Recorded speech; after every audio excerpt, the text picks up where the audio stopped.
Hello, MMA fans around the world. You have a question, we have the answer.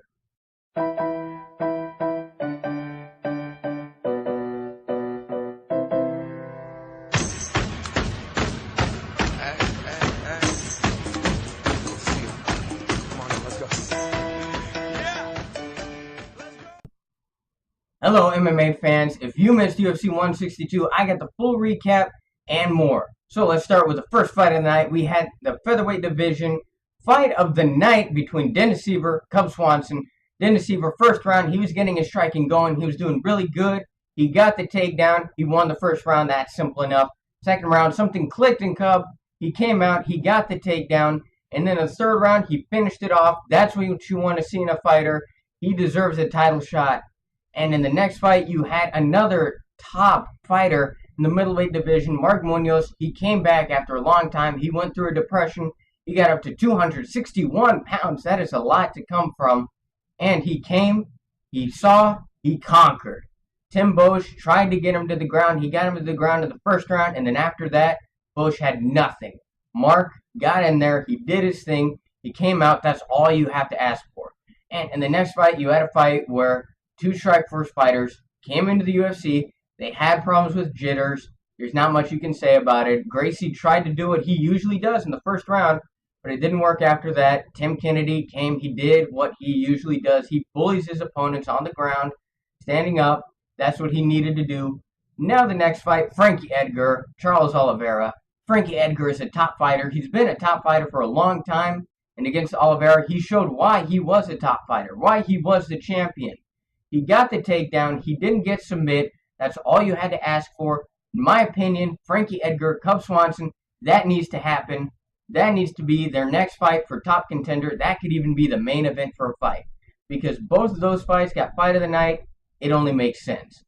And in the main event, if you missed it, oh my gosh, you missed something incredible.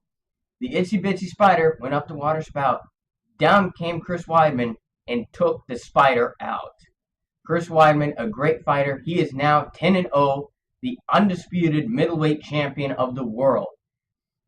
He's an impressive fighter. He's going to have a long career with the belt around his waist. But I just want to make a shout out to Anderson and to Dana White. For Anderson, you can't be that cocky. That's all I got to say to him. His cockiness is what got him caught. He had it coming to him. He really did. And to Dana White, why would you have a guy like him in... you're promoting him. You're putting all your trust in this guy that he will make you a bunch of money. Here's a fact. The reason why people watch Anderson Silva fight is to watch him lose. That's a true fact. If you want to promote someone like Vitor Belfort. I don't know. Someone who likes to go out there, likes to fight. Anderson says he wants to be respectful to his opponents, but he puts his hands down and disrespects them. It's kind of contradicting. Vitor Belfort is respectful to his opponents by saying, you know what, I don't care who you are, I'm going to try and lay my hands on you, and that's how I do it. That is true fight material.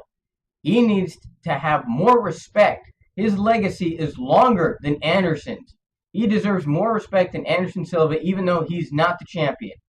Dana White said Anderson Silva just got caught. Isn't that what happened to Vitor Belfort? He thought that the kick was going to the body, but it went to the head, and you don't give him any respect. Dana White, that is wrong. And to say, Dana White said this, he said out of Dan Henderson or Vitor Belfort, Dan Henderson would deserve the middleweight shot more than Vitor Belfort. That is wrong. Vitor Belfort deserves a lot more respect. You need to promote fighters who actually fight, Dana White. And with that, we come to the end of this episode.